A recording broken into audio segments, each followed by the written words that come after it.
the keys are to the glory days at the stick. From who's got it better than us to brick by brick. It's always the 49ers way, from off-season to game day. Yeah, we talk back. It's the 49ers Cutback.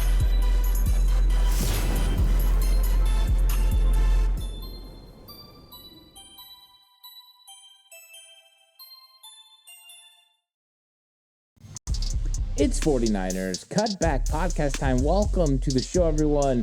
Ready to talk about the NFC West draft picks. I thought this would be an interesting conversation to look at how each of the NFC West teams improved. We know a lot about what the 49ers have done to kind of fix some of the holes. They'll fill in some of the things that they need to fill in. They need to get a lot better when it comes to defensive line. 3 of their first 5 picks are defensive line. We need a linebacker to replace Drake Greenlaw. Here comes Nick Martin. We need another cornerback to be able to help because we just lost Charvarius Ward. We just lost a couple other guys like Isaac Yedem and Rock Yassin. We need to add depth. You go out and you get Upton Stout. And so I think that you're seeing the 49ers address defensive concerns. They also address some offense, wide receiver Jordan Watkins, running back Jordan James. And so they've added pretty much to a lot of their key needs. But what about the other teams? The Los Angeles Rams had a phenomenal draft in 2024 that saw them get Jared Verse, saw them get Braden Fisk, and really add to that defense, investing heavily when it came to top flight pass rushers in the draft. And we've seen this consistently from several teams in the NFC West. I feel like the Arizona Cardinals have been drafting pretty good over the last couple of years. Last year, they go out and they get Darius Robinson. I think he's going to be very solid along the defensive front. They continue to add players on the back end as well. We're going to be talking about that as they go out and they get Walter Nolen in round 1. They add another defensive back in round 2. Very consistent. And then you look at Seattle, and they have been really drafting well for a few years. But they did have the change in coach a couple years ago. So with that comes a difference in philosophy. And we're seeing some of that play out on the field. So draft is very important to the build of a football team. And every one of these teams hit on key players. But I feel like the Seattle Seahawks got basically 2 first-round picks. And the Cardinals basically got 2 first-round picks as well, as they hit guys who would have been graded first-round grades for me. So I think it's very important to see how these teams are improving and what they're doing. And we're going to go through the draft picks. We're going to talk about what they did because we're building towards the schedule release. And the 49ers are going to be playing these 3 teams twice each this season. So it's very impactful. And the Rams were the top dogs last year in the NFC West. The 49ers want to get back there. Now, we do know the 49ers are going to play right now, as it looks, the easiest schedule in the NFL. That's extremely important. Not going to be as easy for the Rams. Not going to be as easy for the Seahawks. Cardinals, 49ers are going to have some pretty easy schedule this year. So it's going to be interesting. But yeah, let's talk draft picks. I'm excited to get into this conversation and see how each team did as far as getting better. Please like and subscribe to the channel if you haven't already. I really appreciate it. If you're listening on audio platform, 49ers Cutback on Believe Network, please give it a 5-star rating. Really appreciate it. And if you are going to bet with BetOnline. BetOnline is the world's most trusted betting platform and your number one source for all your sports betting action. Baseball season is in full swing, and we're into the home stretch for NBA and NHL playoffs. BetOnline has more ways to stay in on the action with the latest odds, news, and scores, even live in-game betting while the games are being played. With a large selection of odds on everything from MLB, NHL, and UFC, BetOnline remains the number one online source for all your sports wagering info. In between games, head on over to the online casino and with all the top Vegas-style games, including poker and live casino. BetOnline, the game starts here. So the Arizona Cardinals, the San Francisco 49ers, the Los Angeles Rams, Seattle Seahawks all had first-round picks. And all of them were picking pretty high. The Rams were going to go ahead and pick at 25, but they did not make a first-round selection. They traded out. Now, next year, they're getting a first-round pick because the New York Football Giants wanted to come back in the first round to take Jackson Dart. So they will be the only one that we're discussing that doesn't have a first-round pick. But when you look at what everyone did, Of course, we know the 49ers selected Mikael Williams to play defensive end, and he's one of the best run stoppers in the entire league. But then you look at what Arizona did at pick 16, and they got Walter Nolen. And Walter Nolen was somebody that I took was one of my mock drafts. I thought he was very much tied to potentially being a San Francisco 49er, and we are very in depth with who Walter Nolen is. The Arizona Cardinals got an absolute slam dunk here. Walter Nolen is one of the top 3 defensive tackles in this entire draft, a penetrator, a havoc creator. And so the Arizona Cardinals really hit. And this is something that I hated to see last year when the Rams got Jared Verse and they got Braden Fisk. It was like, man, they are going to be able to get after the quarterback. This is going to be some high-intensity pass rush. With Walter Nolen, it's kind of a dual thing. Braden Fisk is not great against the run. Walter Nolen's great against the run. This is a 3-tech that can stop the run. This is a guy that can line up in multiple positions. He can play 1-tech. He could play 2-eye. He can play 3. He could play 5-tech if that is what Jonathan Gannon wants him to run. This was a dynamite pick for them. And I think this is going to be one that's going to be difficult for the 49ers because the 49ers have question marks at offensive guard. Not Dominic Pooney. Walter Nolen versus Dominic Pooney. Get your popcorn ready. That would be fantastic. But Walter Nolen versus Ben Barch potentially against, whoever you guys want to put at left guard, whoever the 49ers want to put at left guard, Connor Kobe, Nick Zakel, Spencer Burford. That's going to be a tough matchup no matter what. Walter Nolen against Jake Brendel, getting a matchup where they show, a double A or something like that, and they get a situation where they get Walter Nolen one-on-one with Jake Brendel. I think that could be advantage Arizona. So that was a great first-round pick for them. And so the 49ers, Mikael Williams, there you get Walter Nolen. And then Seattle went offensive side of the ball. And they went with Gray Zabel, the offensive guard from North Dakota State. And now, of course, CJ West already sending a little bit of shot that way and saying, hey, and that was, of course, on John Chapman's show. Go check it out if you haven't seen that interview with CJ West.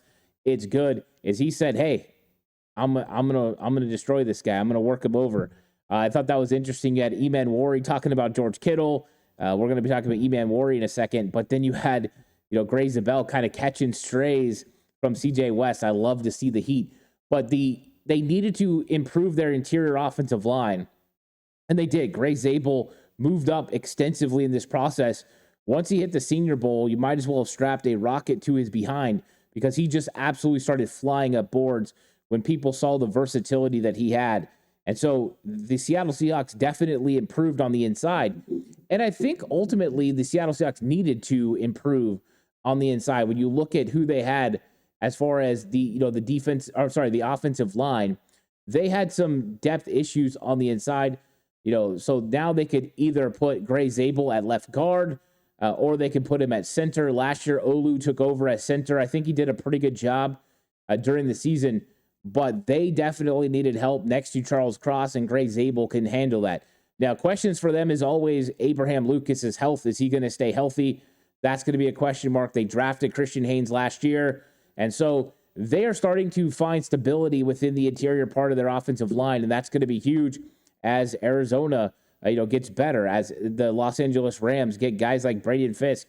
It is a race to see who can stay better. So that was a great pick for them in round one. Now in round two, and this is where the Los Angeles Rams enter the conversation, the Rams took Terrence Ferguson from Oregon, the tight end. And those of you who have been on the channel the whole time know Terrence Ferguson was one of my favorite tight ends in this draft. And I think they knocked this one out of the park. They needed to get a tight end. Last year, they were so heavy in trying to move up for Brock Bowers, and it didn't work. But they had a need in this Sean McVay offense for a tight end. They have Tyler Higbee. He's been pretty solid, but Kobe Parkinson didn't really get it done last year as he came over from Seattle. Same with Davis Allen. He's a solid player, but hasn't developed as a pass catcher. I think they get something special from Terrence Ferguson. So I thought ultimately that was a position of need, and now they have versatility to be able to hit you with 11 personnel and go 3 wide receivers, or hit you with a 12 personnel and go 2 tight ends and find some matchup issues and still be able to run the ball, with who they got there with Kyron Williams and Blake Corum. And then they drafted Jarquez Hunter as well. So that was a great move for the Los Angeles Rams. I think it was very solid. And the Arizona Cardinals went on defense again, and they went Will Johnson. And this is what I was talking about, potentially 2 first-round picks. Will Johnson could have easily been a top 15 pick without injuries. And so this is, of course, a risk because you don't know for sure if he's going to be able to stay healthy. He never ran a 40-yard dash. But holy cow, getting him at pick 47 is tremendous value. They improved in their first 2 picks, the front end and the back end. I think Will Johnson is going to be a solid addition to Arizona, and they needed to get better in the secondary. That is one spot that they were just really struggling. They didn't have the guys when you're talking about cornerback. They've tried some late round guys, and it hasn't worked as well as they were hoping. Last year, they brought in, a Sean Murphy Bunting. They drafted Max Melton. So they had those guys, Starling Thomas also there. So they needed to get a little bit better. And at cornerback, they did. And they didn't just go Will Johnson, but later in the draft, they took Denzel Burke as well out of Ohio State, who's a very solid cornerback when it comes to playing zone coverage as well. So I thought that was another really good pick for the Arizona Cardinals, as they needed to address the secondary, especially cornerback, and I feel like they did. So now other guys become depth. Now you've got more volume of cornerbacks. So a guy like Sterling Thomas doesn't have to be, a guy that steps in and starts, but you can count on a guy like Will Johnson and Max Melton to hold it down on the outside. You still got Garrett Wilson, Kentrell Clark to play in the slot, and we'll see what Denzel Burke does. So ultimately, that was a really good job by Arizona. And I know, Burke didn't come until round 5, but they did a really good job addressing that. We know the 49ers went with Alfred Collins, and that was all about getting big and being able to stop the run. So teams like Seattle and Los Angeles couldn't run right over them. I think Arizona, that's been their plan as well. They've been pretty consistent running the football against the San Francisco 49ers over the last couple years. And that's something that James Conner and Trey Benson have been able to do for a while. And last year, Trey Benson was a great selection for the Arizona Cardinals. So continuing to add depth at the position is huge. Now, when you look at what Seattle did, they got another first-round guy. I had Nick Emanwori as a top 20 pick in the NFL draft, and they were able to trade up and get him at pick 35. And they get, a player that fits perfectly with the scheme and what they're going to want out of this scheme. Mike McDonald knows how to use a safety like this. So they address a need on offense in round 1. They address a need on the back end of the defense in round 2. And Nick Emanwori, I know he spoke about George Kittle. That's exactly why you go get a guy like Emanwori, to go ahead and try to neutralize tight ends like that. You see Los Angeles Rams, they go get their tight end in Terrence Ferguson. Emanwori, a direct correlation to that. You got George Kittle, big-time tight end in the system. You got Trey McBride at Arizona. So Emanwori is kind of the guy that's going to be tasked with dealing with those tight ends. Of course, he's going to have a lot more to deal with than just that. But I thought that was a solid pickup for the Seattle Seahawks. In the third round, in the second round, also they took Elijah Arroyo. So they did what everyone else did, and they started adding tight ends as well because they could use more tight end depth on this team. You have Noah Fant. You have, A.J. Barner. They signed Eric Saubert from the 49ers, who's more of a blocking tight end. We all know what Eric Saubert is. But they went out and got Elijah Arroyo, who is a big physical athlete that can go play in space.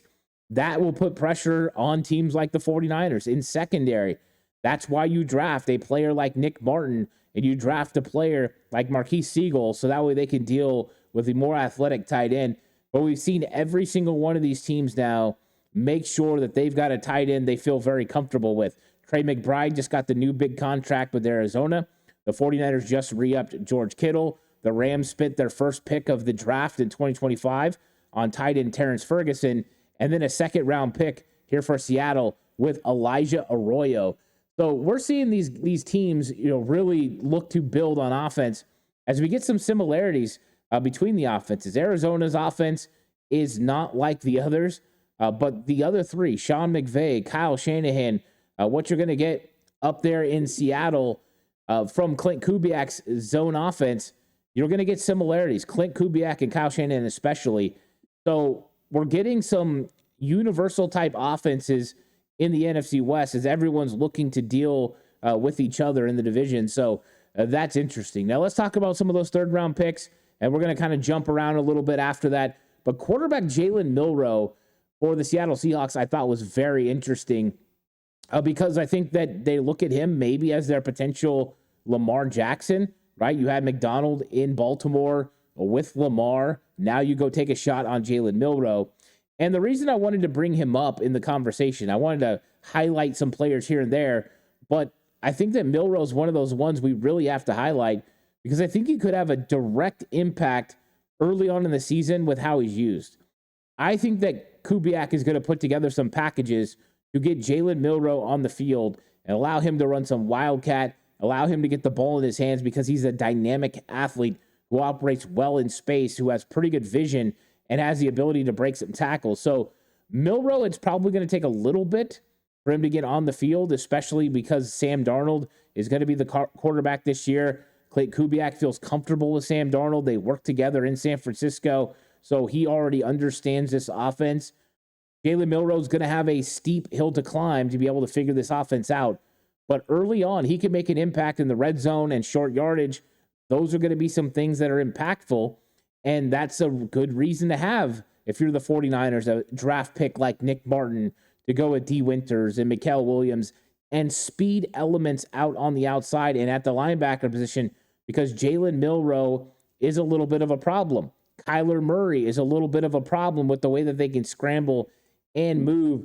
So that is part of the reason you address guys like that in this draft. And, right away you see that, these teams were focused on also approaching the edge department. You had the Arizona Cardinals take Jordan Birch.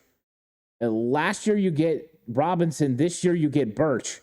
These are two big physical defensive ends to go with Walter Nolen, who's going to play in the middle. There is a focus in Arizona on stopping the run. There's a focus in San Francisco, in Seattle, in Los Angeles. Less so in Los Angeles compared to the other three, but they are focusing in on that. Jordan Birch was a great pickup. Of course, Cody Simon, the linebacker from Ohio State, that's who the Arizona Cardinals went with next. I thought that was a very good move as well. And then they focused on defense again with their last pick of the 7th round in Keaton Crawford, the safety out of Nevada, who I think is going to make this team, but that's interesting.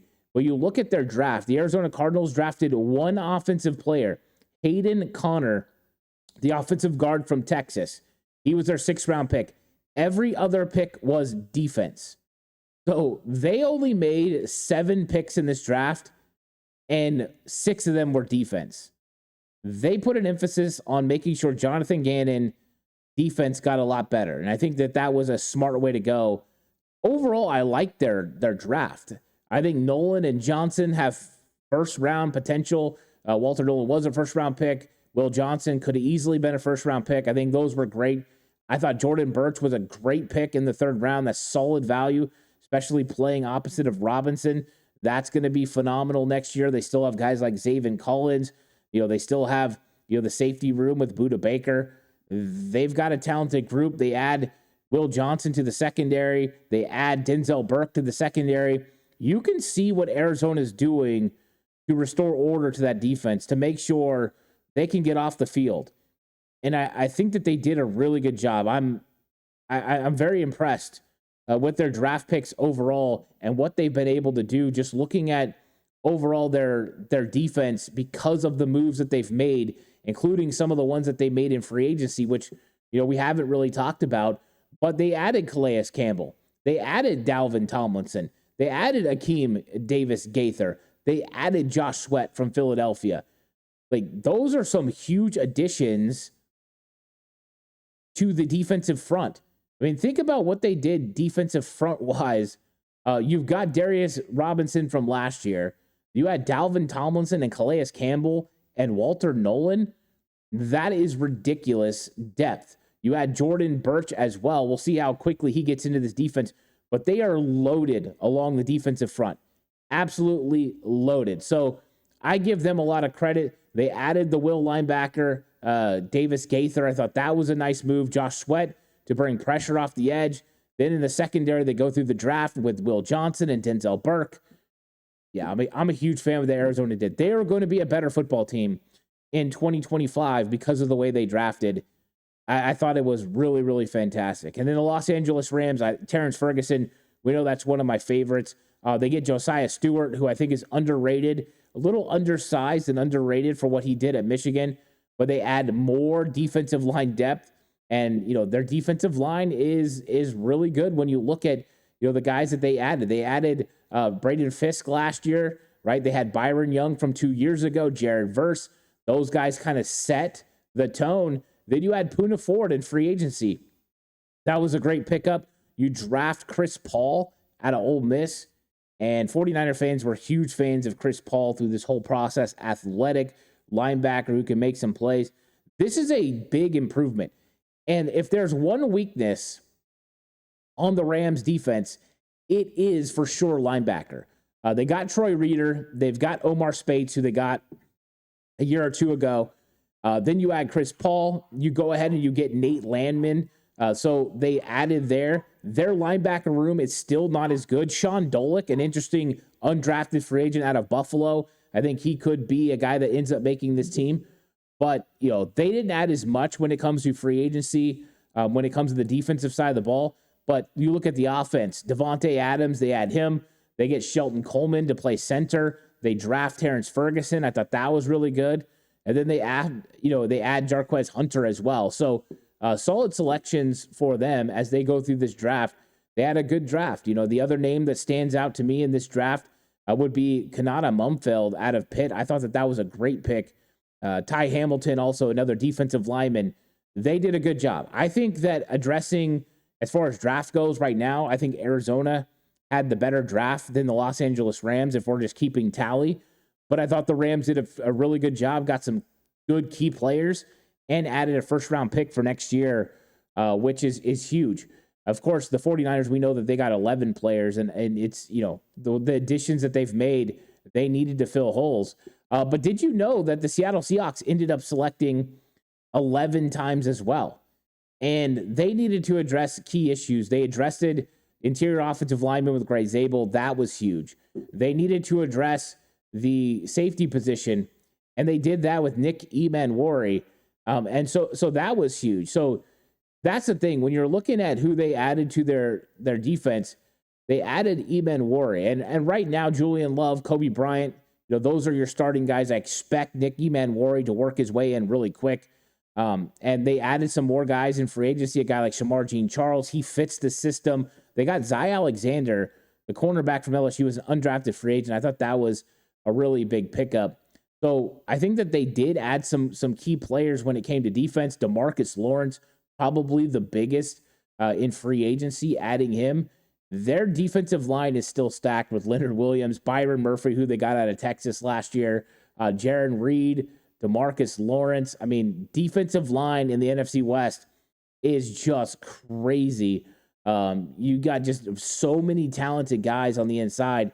They go and they get Riley Mills. They draft him. That's fantastic. They announced that they brought back Jonathan Hankins a couple days ago. That was really big as well. They signed Jared Ivey as an undrafted free agent. It's really, really impressive, what they're doing on the defensive side of the ball when you're talking about the Seattle Seahawks. When you look at their draft, they kind of worked everywhere. They were working offense. They were working defense. Getting a wide receiver like Torrey Horton is probably going to be very underrated. A 6'4", 200-pound wide receiver from Colorado State who, without injury, probably would have been a lot higher than the 5th round. He probably could have easily went a day 2 pick and been a round 3 guy. I really liked him. My guy Luke Luna turned me on to him in this process, and I thought that he was a very solid player. They go out and get a potential blocking tight end or fullback and Robbie Outs out of Alabama. They get Bryce Cabledew, who we broke down on the channel, the offensive guard from Kansas who played offensive tackle last year, but is a guy that fits. We broke him down when we were talking about Logan Brown. They added another running back with Damian Martinez, and then wide receiver Ricky White from UNLV in round 7. They got quality players, and they needed to add, right? They needed to add a guy like Robbie Outs from Alabama to play fullback. Now that you're going to a different style of offense, you need to have a big physical potential fullback. And so this was Leon Sandcastle's guy. He was talking about him extensively. And, you go out and you get a guy because you need somebody that's going to be able to fit that scheme. And I think it's really interesting to look at how, they handled drafting and building a team that is going to work, with Clint Kubiak's offense. You had to add some guys. You moved on from a couple key wide receivers. And I think that Seattle did a pretty good job for the most part. Of course, in free agency, first we saw in trade, right? They let go of, the guys that were doing it big for them for a long time. And you had to move on. You had to get other wide receivers. And I thought they addressed it pretty well. You get Cooper Kupp. He comes over from the Rams. You add the speed element with Marquez Valdes-Scantling, who, whatever you want to say about Valdes-Scantling, his time in Green Bay, not great. He had his moments, and then he went to Kansas City wasn't great. He was pretty good in Green Bay. But last year when he ended up in New Orleans with Clint Kubiak, he was really good. Lots of whole shot touchdowns, and now you're seeing him in the same offense. I think that could be interesting as well. So Cooper Kupp and Valdes-Scantling to go with Jackson Smith-Njigba. But they add the two wide receivers there as well, Torrey Horton and Ricky White, and that's what they needed when it came to depth. That was huge. Adding two guards in Gray Zabel and Bryce Cabledew, that was huge as well. Elijah Arroyo, I thought that was a great pick. And they are absolutely stacked at running back. Kenneth Walker, Zach Charbonnet, Kenny McIntosh, and Damian Martinez loaded at the running back position. And so I thought that they had a really good draft as well. I still would take the Arizona Cardinals draft over the Seattle Seahawks draft because I thought Arizona, even though they only had 7 picks, absolutely struck on those 7 picks. But I thought Seattle was right there with them, getting the 2 first-round talents early on. I think that, getting Nick Emanwari to go with a Gray Zabel, I thought was a very good job. And I think that when you look at the way that it kind of, compares to the San Francisco 49ers draft, I think the 49ers did really good. You got some key run stoppers and some key elements to your football team. I think the questions for the 49ers and how good this draft is going to be compared to, the other teams in the NFC West is what you get kind of from those mid-rounds guys. Jordan Watkins, Jordan James, Marquise Siegel. Those are going to be the ones that kind of dictate how we feel overall about this draft. But I thought that all the teams in the NFC West got better in the 2025 NFL draft. I thought they filled holes. Some of them, had filled holes in free agency as well. So I think all these teams are better than they were in 2024. I think that this is going to be a much more competitive NFC West in 2025. And I think the 49ers are right in the thick of things. These battles are going to be interesting because these teams are all hyper-focused on the same things. They're all hyper-focused on getting super athletic tight ends that need to be dealt with. And every team is focused on stopping the run and getting guys who can cover those super athletic tight ends. Being able to get a solid nickel corner, solid cornerbacks. Will Johnson, 49ers going with Upton Stout. You've seen some of the guys at some of the other spots as well that were getting drafted is guys who can come up and be good run defenders as well. So there is an emphasis in the NFC West to stop the run and get more athletic on offense to be able to generate some opportunities in the passing game and in the running game. And we're seeing teams that are absolutely getting loaded. So I think that all of the teams in the NFC West did a pretty good job in their drafts. I thought each of them had some very solid picks in the early rounds, in the mid rounds, even late. You got some guys that should be very interesting in potential, development. You got, Mumfeld, as a late round guy for the Rams, who I'm looking to see what he can do. Chris Paul might start, and they got him in the 5th round. I think that's interesting for the 49ers. Marcus Siegel at the end of round 5 or Connor Kobe in round 7. What are they going to mean for this team? Late round picks for the Seattle Seahawks. A guy like Ricky White might have an opportunity to produce year 1. A 5th round pick like Torrey Horton, I expect to be able to produce. So some really interesting talent up and down this NFC West. And I think that the 49ers, are feeling comfortable about their draft class. And we'll see how this all plays out. But I got to give credit to each of the franchises. I think they did a really good job, and there doesn't seem like there's any misses here. It looks like each team got better. They drafted key players that were going to help them at key positions, and now it's going to play out on the field. So let me know, who do you guys think had the best draft in the NFC West? Was it the Arizona Cardinals, Los Angeles Rams, Seattle Seahawks, or was it our 49ers? And also, did the 49ers, are they keeping pace after what they did last year? We've seen some of those other teams get good or make good draft picks last year. Are the 49ers keeping pace? Are they ahead? I'm curious. Let me know in the comment section down below. Please like and subscribe to the channel if you haven't already. If you're listening on audio platform, 49ers Cutback on Believe Network, please give it a 5-star rating. This episode was brought to you by Bet Online. The game starts here. I'll catch you guys in the next one. Until then, stay safe. Remember, the right way is always the 49ers way.